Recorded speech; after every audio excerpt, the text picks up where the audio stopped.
In this video, I'm gonna teach you how to use Google Pay Contactless for your payments. It's a very quick and easy process, so make sure to follow along.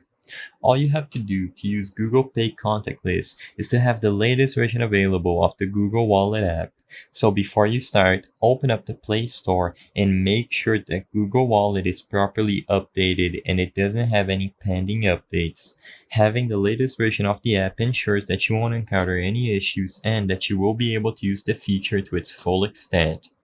Open up the latest version of the app, and I recommend before you turn on the contactless payment feature that you go ahead and you add a card. So over here at the main menu, choose Add to Wallet, and then you can choose a payment card, transit pass, whatever applies.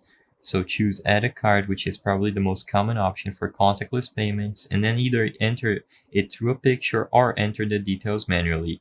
Now, after you input the payment method, to actually turn on contactless payment, click on your icon at the top right corner of the screen and then select Tap to Pay Setup.